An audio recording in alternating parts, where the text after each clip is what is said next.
भारत की राजनीति और स्वतंत्रता संग्राम को आमूलचूल रूप से बदल देने वाले आज़ाद हिंद फौज के सेना के मुख्य संगठनकर्ता एवं मुख्य सिपाही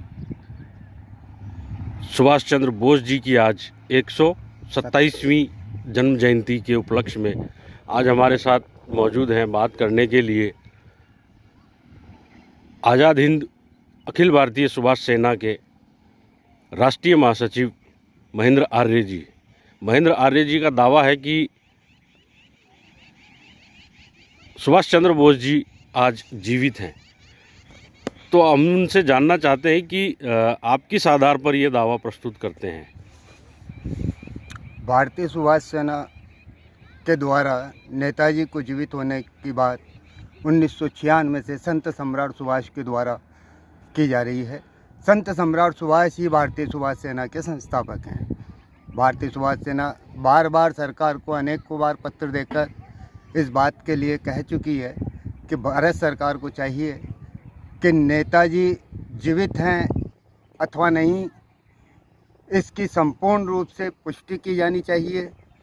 नेताजी को जीवित होने के लिए भारतीय सुभाष सेना के द्वारा भारत सरकार को पूर्व में ज्ञापन दिया गया, जिसमें कहा गया कि 90 दिन अगर इलेक्ट्रॉनिक और प्रिंट मीडिया से भारत सरकार ये प्रचार प्रसार कराती है कि भारत सरकार नेताजी को राष्ट्र के महानायक के रूप में सम्मान देती है और नेताजी को आज आखिर आपका दावा किस आधार पर है? आप किस आधार पर ये दावा करते हैं कि नेताजी सुभाष चंद्र बोस आज जीवित हैं?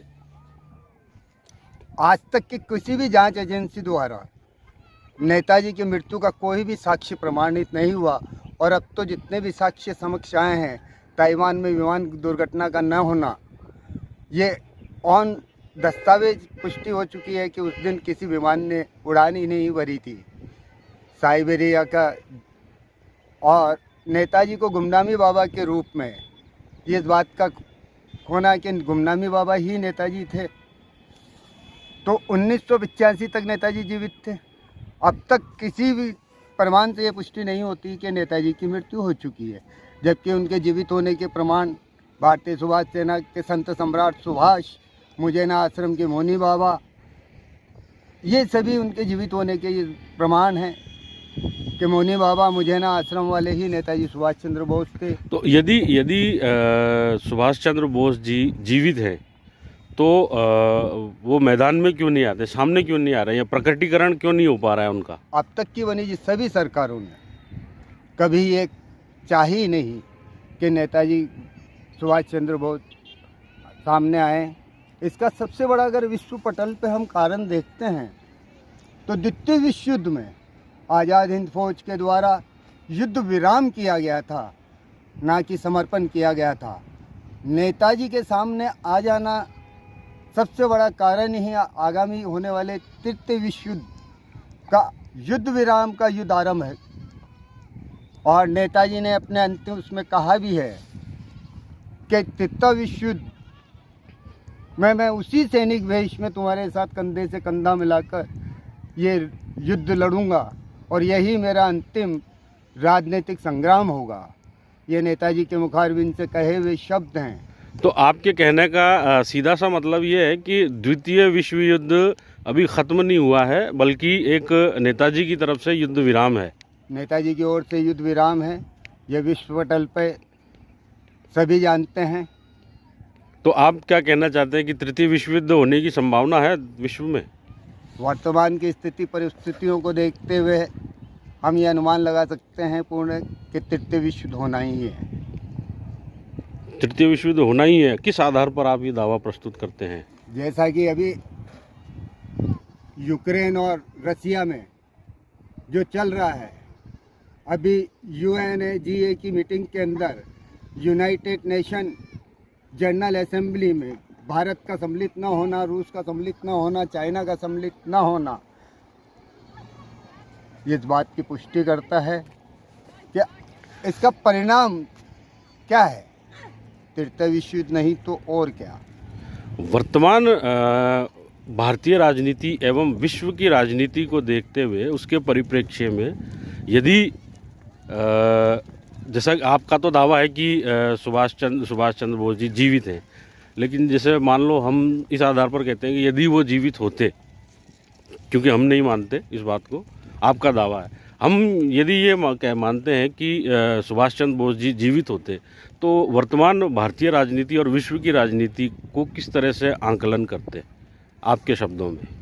वर्तमान में जो राजनीति चल रही है, अब तक की बनी हुई जितनी भी सरकारें हैं, जो शासन व्यवस्था हमारे देश में भी वर्तमान में जिसका अनुभव आप भी करते हैं, हम भी करते हैं, कि अनेक उच्च न्यायालय के आदेश जिनकी आज तक पालना नहीं हो पाई, जहां न्यायालय के आदेश की पालना नहीं होती है, आम आदमी न्याय के लिए भटकता रहता है, उसे एक लंबा समय का अंतराल बीत जाता है, उसके उपरांत भी उसे न्याय नहीं मिल पाता।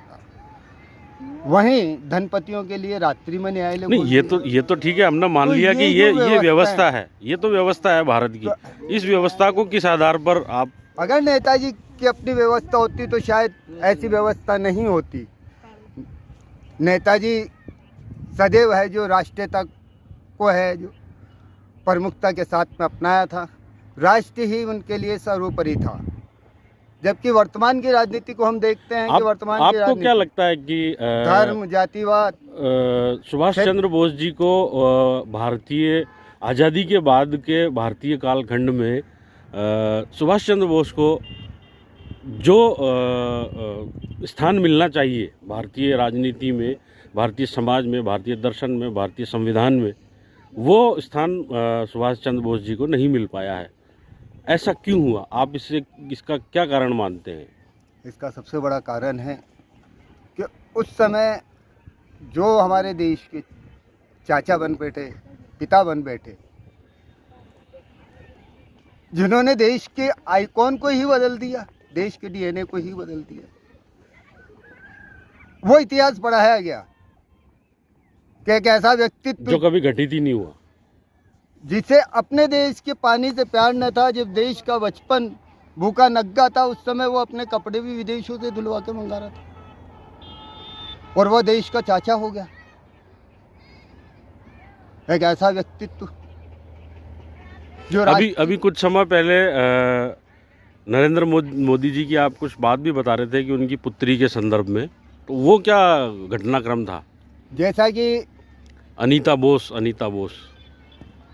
23 जनवरी 2021 को कलकत्ता के अंदर आयोजित पराक्रम दिवस कार्यक्रम में भारत सरकार के द्वारा एक कमेटी गठित की गई। उस कमेटी में अनीता बोस को नेताजी की पुत्री के रूप में दिखाया गया, जबकि वास्तविकता है कि नेताजी बाल ब्रह्मचारी हैं, नेताजी ने कभी विवाह नहीं किया और नेताजी की कोई पुत्री नहीं।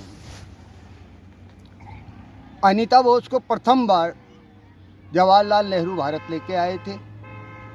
आज़ाद हिंद सरकार का खजाना जो आज तक कभी सार्वजनिक नहीं किया गया, वो खजाना कहाँ है,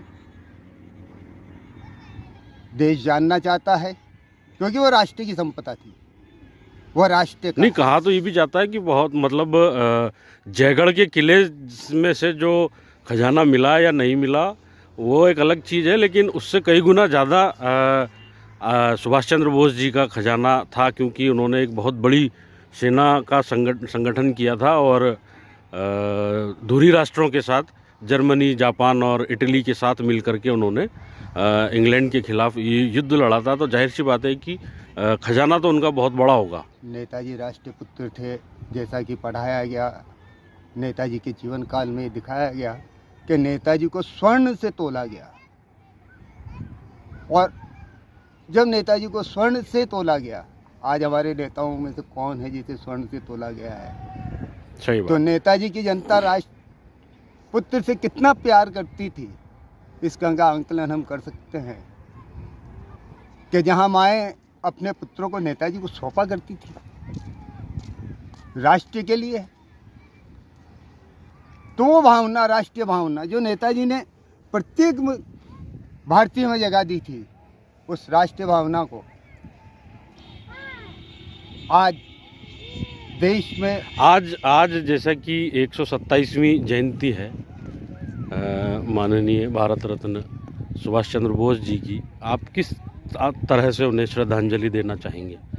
हम नेताजी को श्रद्धांजलि नहीं देते। हम नेताजी के जन्म उत्सव के ऊपर नेताजी को श्रद्धांजलि कैसे दें? नेताजी जीवित हैं। जिस बात के लिए अगर हम देखें तो 2018 21 अक्टूबर को नरेंद्र मोदी जी के द्वारा लाल किले पे 75वीं आज़ाद हिंद सरकार की जयंती मनाई गई और वहाँ से लाल किले से एक नारा दिया गया था, नेताजी अमर रहें। उसी के उपरांत 30 दिसंबर को अंडमान निकोबार के अंदर प्रधानमंत्री माननीय नरेंद्र मोदी जी के द्वारा कार्यक्रम किया गया, जहाँ से एक नारा दिया गया, एक आवाज़ दी गई थी, नेताजी जिंदाबाद, नेताजी जिंदाबाद। ये किस बात की पुष्टि करता है कि नेताजी जिंदा हैं? जिंदाबाद किस व्यक्तित्व के लिए कहा जाता है, जिंदाबाद किसके लिए कहा जाता है, ये प्रत्येक भारतीय जानता है, प्रत्येक व्यक्ति जानता है। तो कहीं ना कहीं वो भावनाएं जो नेताजी के रूप में प्रत्येक देशवासी के अंदर आज भी है, हर व्यक्ति के अंदर एक सुभाष है जो स्वयं सूर्य की तरह चमकना चाहता है। पर सूर्य को चमकने से पूर्व अनेक कालिमाओं को खत्म करना होगा। नेताजी का अज्ञातवास पूर्ण होने जा रहा है। शीघ्र ही वो स्वर्णिम अवसर होगा कि नेताजी भारत की भूमि पे। हाँ, तो महेंद्र जी बताइए, यदि सुभाष चंद्र बोस का प्रकटीकरण होता है तो उसके भारतीय राजनीति पर क्या प्रभाव पड़ेंगे? नेताजी का प्रकटीकरण भारतीय राजनीति पे ही नहीं, विश्व स्तर पर परिवर्तन दिखाई देगा। नेताजी का प्रकटीकरण होना ही भारत का पूर्ण स्वतंत्र सरकार का पुनः गठित होना है। नेताजी के द्वारा गठित की गई आज़ाद हिंद सरकार पूर्ण स्वतंत्र सरकार थी, जिसकी अपनी मुद्रा थी, जिसकी अपनी बैंक थे। आज रिजर्व बैंक ऑफ इंडिया है। भारत की अपनी स्वयं की पूर्ण स्वतंत्र सरकार नहीं। आज हम उपनिवेश राज्य के सदस्य, नेशन ऑफ कॉमनवेल्थ हैं। भारत गणराज्य है। भारत उपनिवेश राज्य से बाहर जब तक नहीं होता तब तक ये पूर्ण स्वतंत्र नहीं होता। उपनिवेश राज्य से क्या मतलब है आपका? क्या भारत अभी भी एक उपनिवेश है? अभी भी गुलाम है क्या भारत? 14 अगस्त 1947 की मध्य रात्रि को सत्ता हस्तांतरण हुई थी, स्वतंत्रता प्राप्त नहीं हुई थी। 911 समझौतों के अंतर्गत सत्ता का हस्तांतरण किया गया था। भारत आज भी उस सत्ता के हस्तांतरण के 911 समझौतों के अंतर्गत आज़ाद है। उन्हीं के अंदर बंधा हुआ है, उन्हीं अधीनताओं के अंतर्गत भारत सरकार का संचालन। तो ये थे महेंद्र आर्य जी, भारतीय सुभाष सेना के राष्ट्रीय महासचिव। सुभाष चंद्र बोस की 127वीं जयंती पर हमसे बात करने के लिए आपका बहुत बहुत धन्यवाद।